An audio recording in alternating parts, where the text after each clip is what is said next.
Les gars, le Real vient de battre l'Atlético 2-1, mais on n'est pas là pour ça, les frères. Il y aura un match retour, on verra. On est là pour débriefer cet homme, les gars. Kylian Mbappé, la plus grosse fraude de l'histoire de l'humanité, les frères. On se rend pas compte, je crois. Le poteau, il était à chier depuis le début de saison, catastrophique, etc. On disait temps d'adaptation.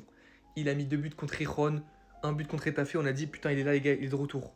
Il est pas de retour, les gars. Il pue toujours la merde. Il est toujours guess dans ses matchs. Juste, il y avait un penalty, il y avait un tapin, etc. On a dit, Wakiki est de retour. Arrive le match contre City, donc le pire City de l'histoire avec leur défense catastrophique. Il met un triplé. Voilà, beau match et tout, respect. Sauf que le problème, les gars, avec Kiki, c'est qu'il est arrogant. Au lieu d'être humble, parce que tu fais ton premier gros match de la saison, voilà, tu fermes ta gueule, c'est bon, t'as fait un bon match, point.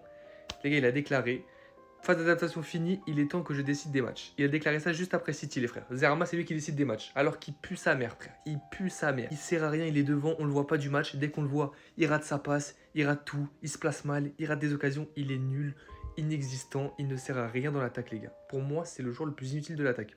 Rodrigo est plus utile que lui. Bellingham est plus utile, et même Vinicius, même si lui aussi est très gaze, il est plus utile que Mbappé, les frères, je le dis. Et maintenant même Brahim, on a vu ce soir, c'est trop fort. Là contre l'Atlético, les gars, le plus gros match de la saison, 0 sur 20, il rate tout.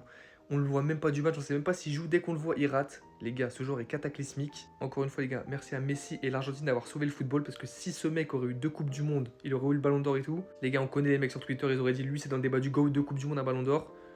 Dieu merci, il l'a pas eu, les frères, parce que je vous jure, il est trop gaze, les gars. Ce joueur est trop gaze et je pense qu'il ne touchera jamais de ballon d'or, les frères. Je suis très sérieux. Parce que là, au Real, c'est loin d'être le meilleur joueur de son équipe. C'est même le plus gaze de l'attaque pour moi. Je vois pas comment il peut toucher un ballon d'or, les frères. Même si le Real prend quelque chose, les votes vont se diviser. Jamais il touchera le ballon d'or, les gars. Je vois pas comment. Il y a trop de concurrence, en fait. Et ce n'est pas ce gars. Ce n'est pas ce gars. Il ne sert à rien dans les matchs.